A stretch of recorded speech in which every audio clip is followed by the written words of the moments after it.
Welcome to the Layman's Podcast. Over here, we are jacks of all trades, but masters of none. But we're definitely better than masters of one. My name is Evans, and I'm here with my brother. And that's Harry also. Great. All right. So we're going to start off by talking about Christmas in Ghana. Christmas in Ghana. All right. So you want to start us off and tell us what you think about that Christmas in Ghana? Christmas in Ghana. The first word that comes to mind is party. Yeah. And it's quite crazy because before I came to Ghana, I had seen, I grew up in Ghana, and growing up in Ghana, Christmas is different, right? I remember growing up, around Christmas time, you get new clothes, you get food, you get soft drinks, and you literally show them off to your friends. Yeah. Yes, but I had the opportunity to travel, and I saw things quite different. Yeah. It was like a total 360. I know that one of the factors is that I've probably grown, or I've definitely grown, obviously. But then I started seeing especially people coming from outside to spend Christmas in Ghana, the places they go, they made videos of that, and the parties. I'm like, okay, Yeah. things are changing. Yeah. But Christmas destination is Ghana now. Yeah. Trust me, it is like a hope. It's like a big deal, out there. People plan months ahead. I need to spend Christmas in Ghana. Big ups to Ghana, man. Big ups to Ghana. I don't know. I think it's something that started specifically with. I may be wrong, and I stand to be corrected. But I think the year of return concept really opened Ghana up for being the Christmas destination. And I think there was also Afro Nation. Yep. Yeah. I Yeah. think there's something like that. I've never been to it, so I don't know the name. But I think there's something like that, a musical concert that makes people want to be in Ghana for Christmas. So actually this year, 2021, because of the Omicron virus and the directive by the government came really late, I think 2 weeks to Christmas.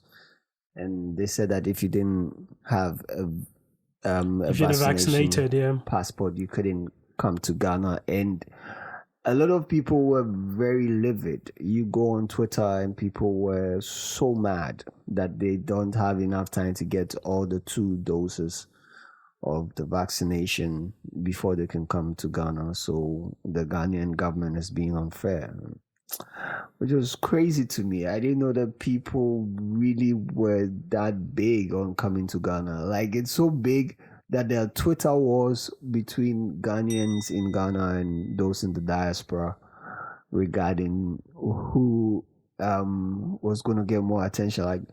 The women, in the diaspora were when they come to Ghana, it's over for our Ghanaian queens, man.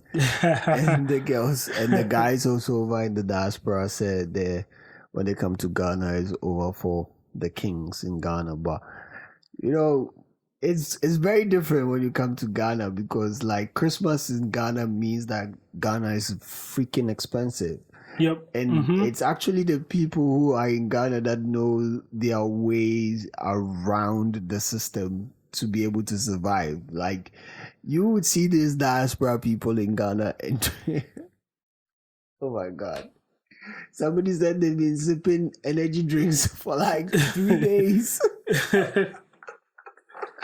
You know how hard it is for people who live in Ghana to maneuver the thing.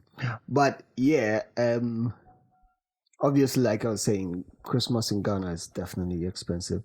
And I remember also from when I was younger, maybe much young, not even younger. When I was much young, because I'm still young, yeah. Yeah, I'm still young. Okay, so we had certain things that were there that you were supposed to have for Christmas. I don't know if you remember some of them. I remember like Piccadilly Yeah, true. biscuits. Yeah, I remember those. You have to have chicken. Yeah. There's no way, and it's not the already, like what we call cold store, not cold Yeah, store yeah. chicken. Always fresh. Has to be fresh live, chicken, yeah. killed in the home. Yeah. You know, Yeah, I remember those times. Yeah. sacrifice to the gods kind of chicken. You need to have fufu if your home is one that likes to eat fufu. You have to have fufu with chicken light soup, on the very next Sunday after Christmas. If the Christmas 25th doesn't fall on Sunday, then the very next Sunday that's the meal to go for. We had the bronya there, Yep. you had to have it because you don't want to be the only person amongst your friends who didn't go to without church it. Yeah, exactly. in a new outfit Yeah. and your shoe and all of that. I remember I used to heckle my dad that I wanted an agbada, but we used to call it batakari, but that's the wrong, but an agbada for Christmas. And then one time he took me and my brother to get fitted way like somewhere in October. So we didn't think it was coming. And one Christmas morning, like we woke up and there was this things in the chairs and all of that. We went to check out. I was like, oh man, I woke up very early, earlier than anybody. And I think I was the one who woke up everybody because there was this toy guns that you had to have for Christmas. Yep. You play a lot of sounds, right? Yeah, exactly. You play a lot of sounds, Yep. and then I had that, and I was making noise with it that early, and everybody woke up, and it was amazing. But now, Christmas is very different in Ghana because I think there's a lot of Western concepts in the Christmas, because now we don't say Father Christmas anymore. We say Santa Claus. Wow. Yeah, you could go. Well, Riley ruined my Riley from Boondocks. He ruined my concept of who Santa Claus is. So I don't believe in Santa Claus anymore. But yeah. I can totally relate to your childhood Christmas experience because growing up, like we all had like very similar experiences when it comes to Christmas. But now I came to Ghana. This is like my first Christmas. I think in at least 6-7 years, like in Ghana, and everything seems different, even amongst the kids, right? Yeah. Like nobody's playing dress up anymore. Nah. Like you hardly see, because I remember when we were younger, our neighbors on, I think it was always on the 24th or the 26th, right? They always cook and they gave us some, and we also cook and we also gave them some. Yeah. And those things are like literally gone. It's gone. The weirdest thing is that they would say that it's kind of intrusive. Something, there's too many sociological reasoning and also spiritual or religious. No, but then, like, yeah, I guess it's kind of crazy though. Like, I get the religious part or the spiritual part. Yeah. But then, wouldn't you say that back then those spiritual how do you call it, connotations were more pronounced than now? Yeah, but I don't know why now we are acting on it that's this way, but or maybe I think maybe the world's just gotten too difficult to deal with for people, so maybe some of these things are coming up. But that was like a very highlight of it, because if you see somebody, your neighbor tie up a goat for Christmas, you want to get food from there because the meat is plenty to go around, right? There's plenty meat to go around. But now we don't do that. People don't even come to your house to directly ask for a Christmas presents. Oh, wait. And you remember like the older people also like went about like from house to house just to wish everybody like Yeah, Afisha Pa and stuff like yeah, that. yeah. And I'm yet to see anybody Nah, come man. around just to say that. Probably that generation is dead. But Sorry, that those was times were more meaningful, trust me, because now I'm as we're speaking now, I'm trying to think if I even saw any house or any family with a goat in my neighborhood, and I cannot think of one. nah. These days, people don't do that. Not even chicken. Well, we had a chicken. We had a chicken in my house. We killed it yesterday. Yeah, well, we didn't have any But chicken in my. that's the thing. My neighbor said she just bought already, killed and dissected chicken, for lack of a better phrase for that. But that's the idea. She was shocked that we still got a live chicken. Like, why did we get a live chicken? Because the chicken was shitting all over the place, and it was a very stubborn chicken. I tried hard to catch it and tie it up so that it doesn't go all over the place. So the woman helped me do that, and she was saying that she doesn't even know why we got the live chicken. That is the whole essence of Christmas. Like the fact that you're going to change the chicken around, you're going to kill it, you're going to put hot water on it, you're going to pluck the feathers, you're going to break it down. Yeah. That is the whole, like, those are memories. Like when you talk about Christmas, those are the specifics that I remember, and they all form part of like the whole experience. But now everything is different. Maybe it's a dispensation that's passed. Maybe the younger people now would also view this as their Christmas. I don't exactly know what they do for their Christmas, because it seems to be that their Christmas is, I don't see if they get gifts. I don't know. Maybe they just go out to eat pizza or something. Yeah. Now Yeah. everything is pizza, fried rice. Yeah, shout outs to Pizza Man and Chicken Man. You need to sponsor us, because that's where everybody's eating pizza now. So give us a sponsorship. You can just give us a box of pizza while we do this so that we can eat it. but yeah, now that's what it is. And it is kind of more of something that generally more people in the diaspora look forward to Christmas than people in Ghana looking forward to Christmas.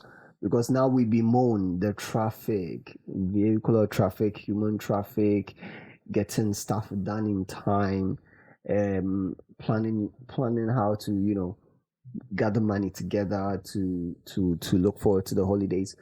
It's kind of stressful for us. So now when Christmas is coming, the conversation is Nipabewo Chrome, the traffic, so it's rare that somebody will ask you, so where is it? Where are you having a party? Where are we going for Christmas? Like, you just sit down and wait for somebody to say Christmas is coming. Yep. And this, we're going this way, so you just tag along and go.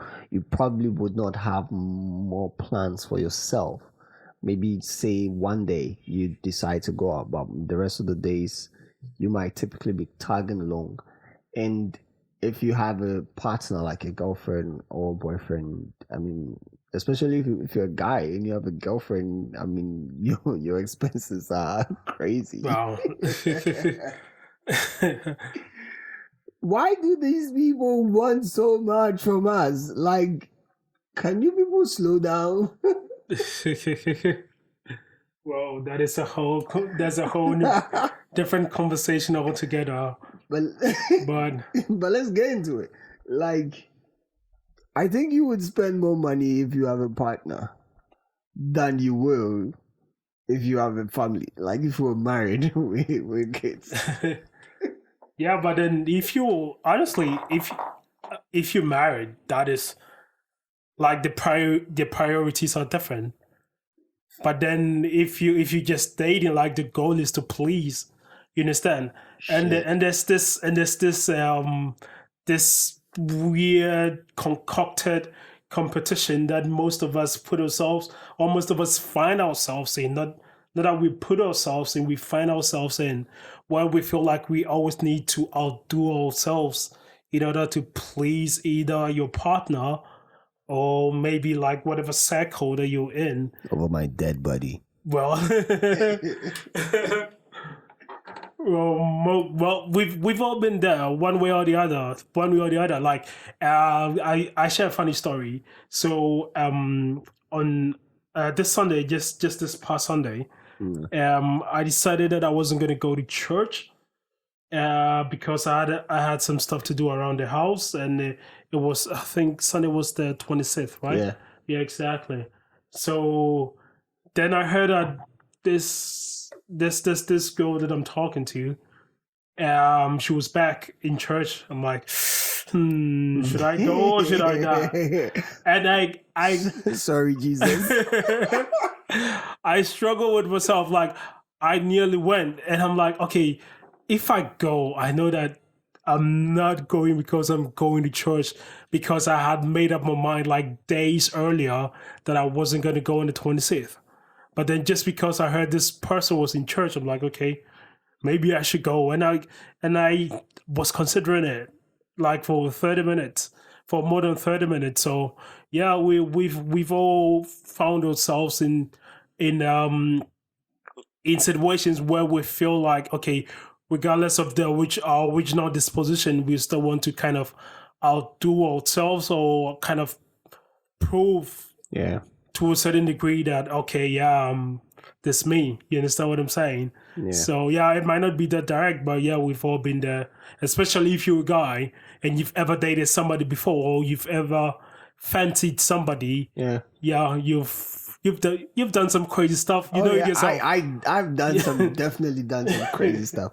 I think I had to unlearn a lot of things, because I've done some very stupid stuff, if you know about that.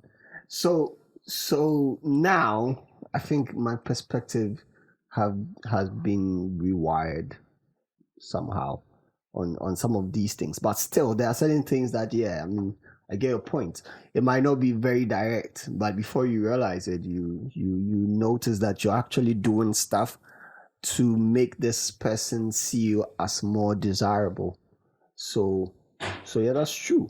And that goes extra high in Christmas, because if you do not, those coming from the diaspora is going to steal your girl. And we have a mate whose name I'm not going to mention, but I'll put it out when we're done recording, yeah? And then he had this girlfriend, and he was all over the place with this girl, right? They were going everywhere. They had like pictures, it was lovey-dovey and stuff. So I think year of return was 2018. Then I think last year, or late 2019, I was talking to him, and then I asked him, yo, so what's up with that your girl? He said they broke up. I was like, what? The way you two are? Another victim. Oh man. He told me that someone came down from the year of return, and apparently the person had been talking to the girl, and so when the person came down, the person connected with the girl, and they hooked up a few times, and he found out, and I couldn't believe it. I was like, bro, and he was like, Charlie, I had to turn on my phone, man, because the way my friends were teasing me, because people were telling me that, Charlie, slow down. You're showing the girl off too much. Like everything you're doing and all of that. So but Christmas, I don't know what else the guy should have done for the lady, because obviously he was taking her to all the nice places. I don't really know the dynamic of the relationship, but I doubt it was the girl that was footing the bills for all these things, because my brother had come up, he had come up, and he had made money from forex trading and all of that, so he had come up. So he was footing these bills for sure, and still some diaspora guy came about, and then he stole her away, and they broke up about it. But now Christmas in Ghana, that's also one of the things to look out for. If some of the diaspora people are in town, they are going to um, they might steal your partner, whether your guy or your girl. They can steal your partner. That's one thing to look out for, and they give people herpes a lot. It's true though. They give herpes a lot. well, I think. I actually thought it was something controversial, but well, I still love my head on my neck, so I'm not gonna say it. But then I'll just say that it does happen. It does happen, and not necessarily even just people from that diaspora, but then But they have a high percentage of well, yeah, because of the numbers. But then generally, if some girls, I would say, gravitate towards men. You know, have you ever heard the term? I think it's called hypergamy or something like that. hypergamy. Yeah, I don't really know what it means. Yeah, so the concept is that girl or woman dates on the same level or up, Yeah, right? So, so some women tend to gravitate towards guys who they think has more money or offering something better. yeah, offering something better. Yeah. So and that is the case for most diasporans, at least conceptually. Like the fact that somebody comes from abroad, most people automatically assume that they have money. Yeah. So it's like, okay, yeah, I'll fabricate you. So yeah, anything goes. How many people's girlfriends have you stolen?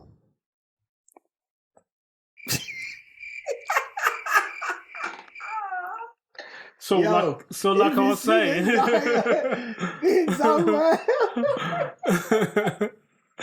it's crazy though.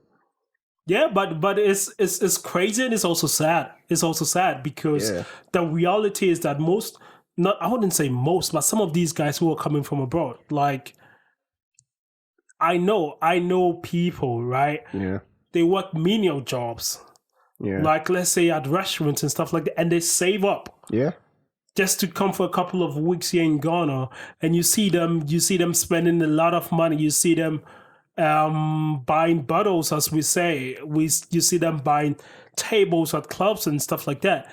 But trust me, these are months of savings, and you're going back in January to kind of hustle and make the money back. Yeah. But even it's not even about making the money back, because making the money back means, for me, sounds more or less like an investment. So you kind of restrict yourself for a period of time. But it's like these people are literally living from hand to mouth. Yeah. Right. But then when you see them in Ghana, you think that, oh, the fact that this person is coming from abroad, he has a lot of money. Probably wearing Primark.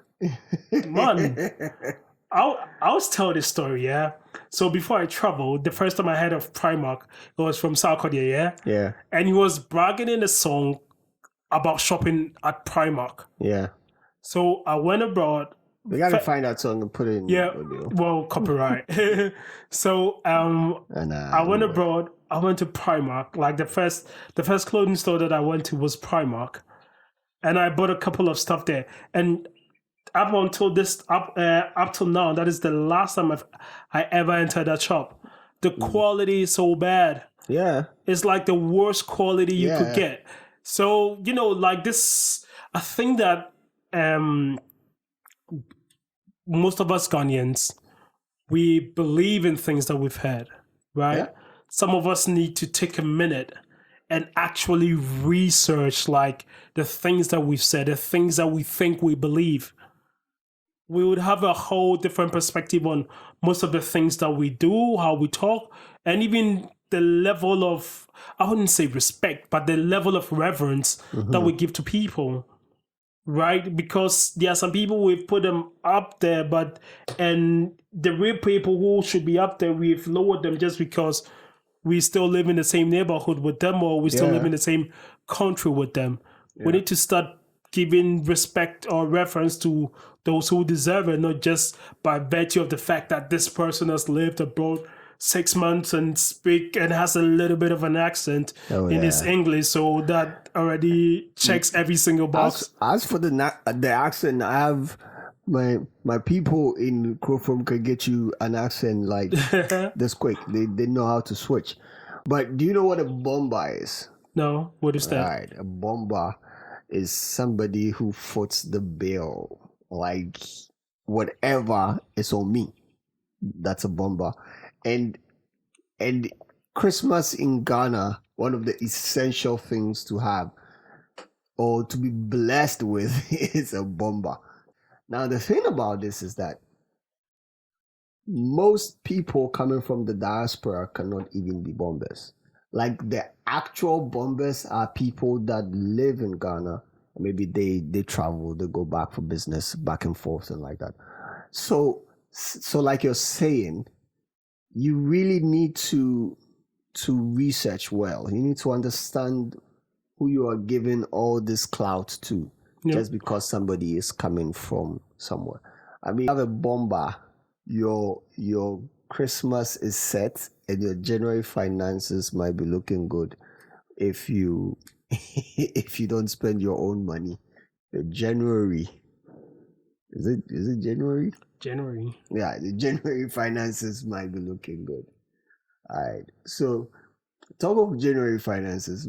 Why is it that after Christmas you don't have money? My sister's birthday is the 10th of January and it never gets celebrated because there's no money. Well, actually I share the same birthday with your sister. Yeah. Well, nobody cares about January bonuses, especially if you're like in the first couple of weeks of January. I don't ever remember ever having a birthday party before, but yeah, it is what it is, man. January after Christmas, it seems to be so cash trapped. You don't have a lot of residual money to spend because in December you spend too much. Yep. In December you want to go to all the hangout spots. You want to take your loved ones out. You want to spend money on gifts. Sometimes it's more also mandatory for certain people to be given gifts from you. Yep. Even if they don't give you any gifts, like in Ghana, you probably at a certain age you have to give your parents gifts. Yep. But they don't give a shit about you. They're not giving you anything. And maybe if you have a little sister or something, and maybe if you have a partner or certain friends. But so you spend a lot of money. You spend a lot of money in December. So I think it's very important to have like a December budget and follow it. Mm-hmm. But it seems to be very difficult to have a December budget and follow it. Well, December is like you said, the first word that comes to mind is party, and when you're partying, there's a lot of things that you're oblivious to. So it is when you're in that zone, the last thing that you want to hear is it's your bank telling you that you've gone way past your budget, or your mom in your ear, or somebody reprimanding you with regards to how much money or how much quote unquote how much fun you're having.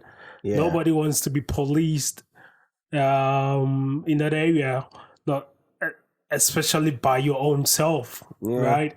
Because you're doing it to please your own self. So instead of having like a budget, like I was saying earlier, it takes a lot of self-discipline to say that this is my maximum. I'm not going over that maximum, even regardless of how much fun I'm having. So, and also putting yourself in check, and putting yourself in check also means that having an overview of how much money that you've spent. You understand? Like, let's say if you're a monthly worker and you're not receiving at least maybe, I don't know, 10,000 or 12,000 per month, and you spend like, let's say, 1,000 cedis in one sitting, just one night, and you still have bills, you still have families, you still need to buy gifts and stuff like that. You need to check yourself. You So understand what you I need a mean? bomber. You need a bomber. Because if you're going to spend 1,000 a night and you have bills, you need a bomber. Yeah, I'm tempted to say that it depends on your sex, but I mean, that's true, but your bomber, sometimes they hold the boys down, you know. well, and you know what? Recently somebody told me a story, right? A friend of mine in Canada. We are talking about another friend of ours, and he was saying that this other friend of ours will literally down anything that you buy for him, like alcohol. Yeah. You could literally buy him like a whole liquor store in one sitting, and he would down it. Shit. And the thing is that, and I'm saying this because you say that you're talking about a bomber, and the thing is that sometimes with some people, like as long as they're not paying for it, they feel like, oh, it's fine. It's not my money, so I will down as much food or as much alcohol as possible. But then they forget that you are in the medium to long term hurting your own body. Yeah. You understand? So, in as much as you're in the zone, in as much as somebody is paying for it, you need to do everything in moderation. So it comes back to how you spending, how fast you'll be able to recoup that back, and even if you're not spending, whatever you're taking in, or whoever's wing that you're riding on, you need to be very, very moderate. And this can only for most of us, this only makes sense if we have an overview of, let's say, for example, how much alcohol I down in one setting, and I'm going to go out again, and am I going to do just as much alcohol, or I'm going to drink more or whatever. So without that overview, everything, like, it feels like you are in a vicious cycle. Like every day or every sitting is a new day, but then you forget Crazy. what you've done the previous night. So that is where the danger is. That's kind of crazy because, like,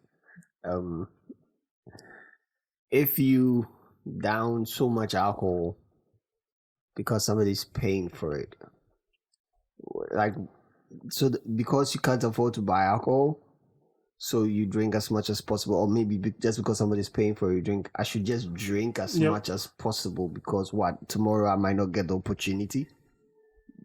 It's still going to flash out of your system. I mean, the effects of it will flash. I mean, the effects of being drunk, not your liver, because your liver is definitely crying, but that effect of being drunk is going to clear out your system. It just seems counterproductive to me. But I don't know. It's kind of a notion that I can't grapple with. Maybe it's because I don't drink, so it's kind of weird for me. But yeah, if you don't have a bomber, and see, here's the thing. There's something I wanted to mention. If you don't have money and you don't have a bomber, okay, you are actually fine staying home for Christmas. Like, you are, if you don't There's have, actually nothing wrong with that. Like, yeah, you're actually I fine being really home. enjoy time with myself. Like, I don't know why people cannot do that. I really enjoy having time to myself, being able to think, being able to be myself. Like, it is easy for me to entertain myself. Yeah. Alright, that's kind of that's not coming out well into my ears. Nah, see, no. What I mean by that, what I actually mean by that is, I'm able to make myself happy. I don't get bored being alone. You understand? I get what you say. I get it. I get it. But yeah, that's the thing. If you're comfortable not going out, if you're fine staying indoors during the Christmas period and not spending so much money, just because maybe you don't have enjoyment money saved up for Christmas. Mhm. Why do we go too far when we do have the money? Why can't we just put in certain moderations to ensure that we are not spending too much, so that next year January comes around the corner and you don't have funds and you're very low on funds? But if you know if you have that sense of being to yourself, being kept to yourself when you don't have money or when you don't have enjoyment money, can't you put a little bit of that restraint? I mean, I think we should put a little bit of that restraint into when we have the money, but you don't have to go for every party. For instance, for me, what I've realized is when I was in uni, I used to go to the club a lot. Well, not a lot, but I did party as much. Something I realized is that it's boring. After some time of doing it for a while, it becomes boring because you see the same people, you do the same things, you probably have the same drinks, talk to the same people, and it's loud. So you don't even have a lot of conversations, parties, and all of that. That fun to me is very monotonous. That really doesn't. It's only rare that maybe one day somebody on certain occasions somebody does something that is overboard and it becomes a topic to talk about. Aside that, you go to the party and you come back and all you can say, "Yo, last night was mad," but you don't really have anything to point at. And that was when I started to draw away from parties most of the time, because it just felt like, man, it's still the same thing. You go, you do the same thing. You go, you do the same thing. The fun in it for me seemed to wane a little bit. So for me, I think that it's easy for me to decide not to spend too much on Christmas. Apart from the gifts, giving gifts, for me, it's very easy for me to say, no, I'm not going to this one, or I want to go to this one. If it's not something that's too exciting to me, nobody can ask me to come out and I'm not gonna go. That's one way. We need to put that discipline in place so that we don't spend too much.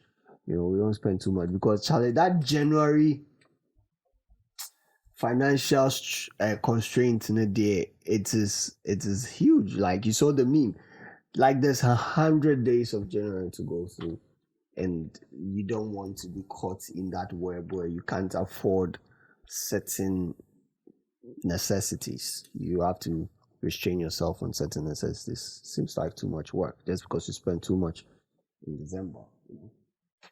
Yeah, no, and just to add up to that, and I say, even looking beyond January, I know like January is like the closest month, so it is more relatable. Yeah, and the paycheck comes, so you adjust, you enter back into the Yeah, normal but life. then yeah, and that was the point that or that is the direction that I'm trying to go to, because then I think because we've been talking about discipline, right? Yeah. And we're also talking about spending. Yeah. I think what most of us really need is financial planning, especially those of us with a monthly who gets monthly paychecks, or Yeah. with a 9 to 5, Yeah. right? Because if like, let's say you work for a whole year, throughout the whole year, and you spend quite a substantial amount just in December, and in January you find yourself wanting. And by wanting, maybe you probably have savings somewhere, but then the rule is that you're not allowed to touch that savings until it is really important, which is true for some people. But then for most people, it's more or less like, I depend on my paycheck. Mm-hmm. I work from January till November, right? I was spending December, middle of January, I'm already. Probably even overspending in the months already. Yeah, before December. exactly. So like Like most of Ghanaians are living paycheck to paycheck. exactly. So we need a whole lot more education on the concept of money, like how to save money, how to use money, when to use money, what to spend money on, and what is disposable income, what are savings, Yeah. what are investments. So those are the real conversations that I think needs to be had, Yeah. so that people will not find themselves wanting in January after having mad fun in December, and in January it's like, bruh, back to the basis. Yeah. When I used to work in corporate, I started working in corporate in 2016, and so in 2017 January, I was caught in that space where I didn't have enough funds after December. So what I told myself was that I'm going to make sure that I enter the 2018 with 1,000 CDs, right? And after 2018, that's the same thing I said. So I increased that. So I'm going to enter 2019 with 1,200 to 1,500. I gave it a range, and I made sure that that's how much I entered into the new year with. So I think that's also something that helped me a lot, because it made sure that I had this goal. So when the paycheck comes, I'm making sure that whatever I have in my bank account for spending, right, I'm making sure that I'm leaving 1,000, 1,200, 1,300, 2,500 in the account when I get into January. Because something, to the December paycheck comes earlier. It doesn't come around the 20th thereabout, because that's usually where the paycheck comes for all the other months. But because of, like, say, Christmas holidays, bank holidays and all of that, so it has to come earlier so that people can get access to their monies. So from then you start spending your December paycheck earlier than you get into the holidays, because now you're buying gifts and everything earlier. And because the thing about money too is, when you get it in the bulk like that, here's something that I realized. And I realized it very early, and that helped me. When you're budgeting and you're not actually writing it down, when you take one CD out of your money, you still think you have the same amount left when you are taking the next CD out in your head. Yep. So when you're planning, like, I'm going to buy new shoes and it will cost me like 100 CDs, right? From your, maybe say, your 1,000. Then the next time you're thinking of buying maybe a shirt. Says, I'm going to buy a shirt. It will cost me 60 CDs. You're still thinking you're taking the 60 CDs out of the same 1,000 instead of 160 gone. Then now you think you still have 1,000 minus 60. Then you think you still have 940. But in actual fact, you have 840 CDs, right? So if you don't write it down, you realize that you think you have enough money. So you keep thinking of a lot of things to buy. And then there's no scale of preference. There's nothing. There's no order of priority. And then you just start going out to purchase. So when you go into the market and you purchase maybe 3 or 4 or 5 items, and then you realize, like, where did the money go? Nope. And that's one mistake we make. And when I realized that, that's when I was able to write it down and decide which ones were important. How can I get this one for cheaper than I think I could afford it, so that I can make enough money, or I can save enough money for the next year. And so that's how I did in a small way to ensure that I was getting the money, because I realized that, man, this is what is taking the money away. You think your money, I don't know, it's probably also typical of Ghanaians, because if you ask a Ghanaian to meet you somewhere at 3, they want to wake up at 3, get dressed at 3, freshen up at 3, get dressed at 3, and get there at 3. And that's the same concept, the same idea we have with money. You take everything out of the same figure, whereas it's a reducing balance, but we don't notice it. Yeah, and what you just said actually confirms, like, an earlier point that I made, that you need an overview of what you're doing. Yeah. You always need an overview, and that is very, very important. Like, when I was growing up, my mom used to say this: you need to take stock. You need to take stock. I never really understood it. Like, what does it mean to take stock, right? And in this, for the relevance of this discussion, like, you need, it's because when I come to you and tell you you need to plan for your future, what does it actually mean? So let's say you are in high school, right? And I tell you need to plan for your future, and you say, okay, I want to be a doctor. Now that is a plan, but that is not the full. That's not the full thing. That is just like a minute version of it. It's like a goal. Yeah, exactly. So now the real question is like, what are you doing? Like, what do you plan to do, and how do you plan to do what you need to do in order to become the doctor?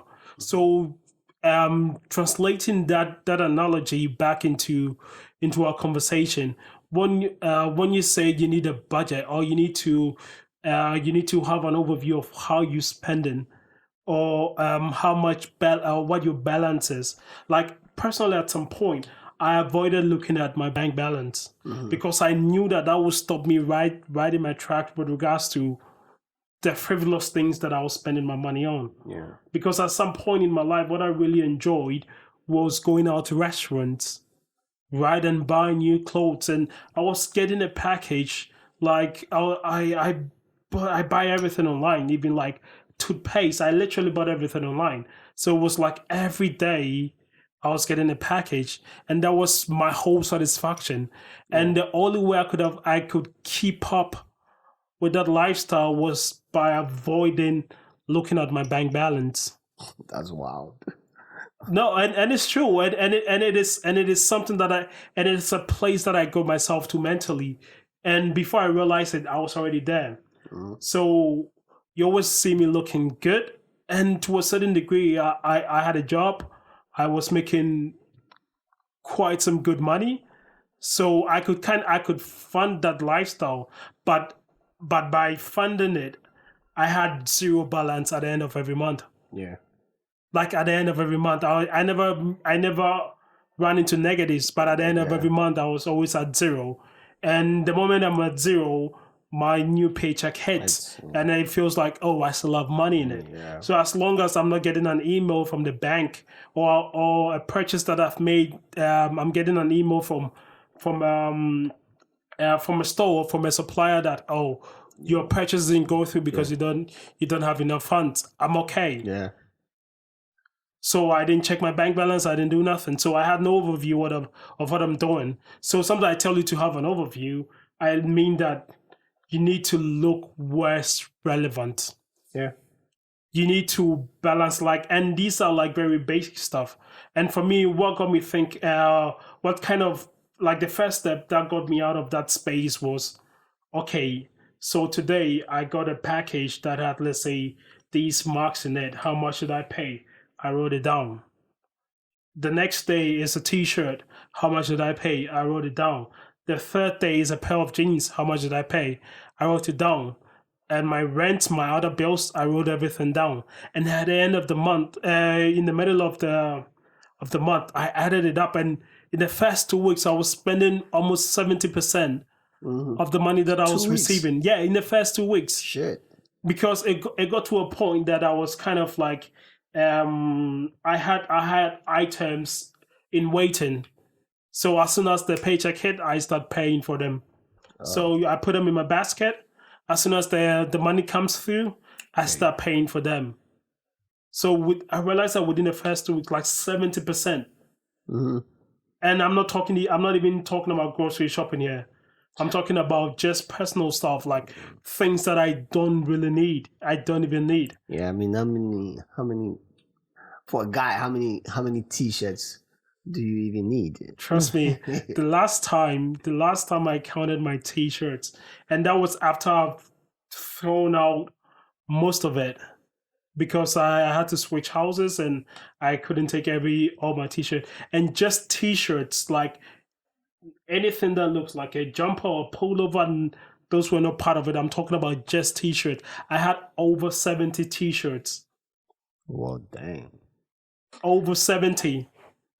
now I'm questioning my life choices because recently I decided I was gonna get more shirts. Now I feel like it's a very dumb idea. But no, it is all about relevance though. Like we need to get ourselves to the point where where um where we make choices based on relevance, Yeah. not just based on whims. Like I like this, so I'm gonna get it because that was my mentality. I buy this because I want it. Like there was stuff that I bought that was not even meant for me. I like, okay, I really like how this looks. Even though I know in my heart that I'm never gonna wear this, but I'm still gonna buy it.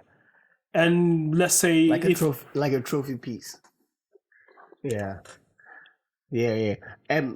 Well, for me, I saw something on one of the accounts I follow on Instagram, and they put a lot of financial advices over there. And I realized something, and there's also something that a friend of mine told me who had a mentor that was, a rich mentor who gives him advice on financial issues. And he says that he wanted to buy a car. So after he got married, he was talking to his mentor, and the mentor asked him, "So what's next?" And he said that he wanted to buy a car. And then his mentor said, "Do you have enough money?" He says, "Well, I'm trying to save up to," like, he quoted the amount, X amount, to buy a car. It's like, "Are you crazy? You want to gather all that money and buy a car?"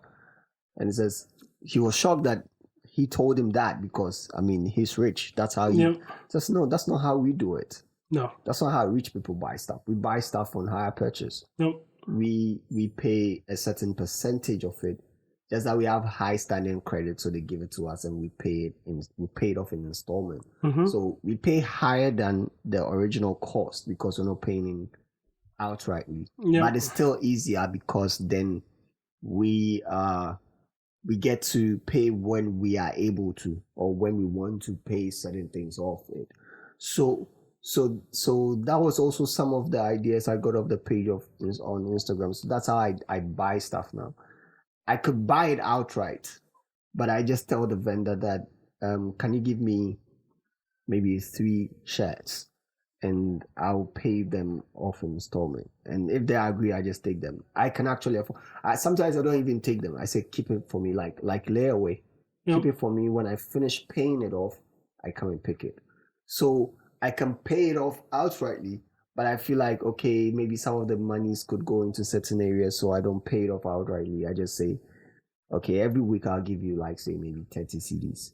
And if they agree, every week I make sure I give them their 30 CDs, and then I pay it off. So it's like, yes. And in this case, I don't even pay higher than the price. I'm paying exactly what the shirt costs. They're not telling me that, okay, if you're going to pay in higher purchase, then you have to take it at maybe 10 CDs extra or 20 CDs extra. I'm still paying the same flat rate everybody's paying, and I paid off bit by bit.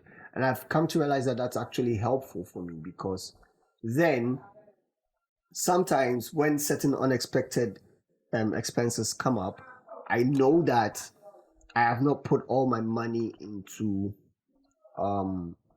it, and so I'm able to make use of certain monies that have not gone to pay for a shirt. Because when you do that, and then certain issues come up that you need money for, your reaction is, why did I even buy this shirt? Right? Why did I even spend money on this? I could have used that money to fix this issue. And so that's also another helpful thing that I think that is good to adopt. If you can get the thing on hire purchase, you probably should. And my friend was telling me, look, he had like a 50-something inch screen TV, and I was like, yo, I like this.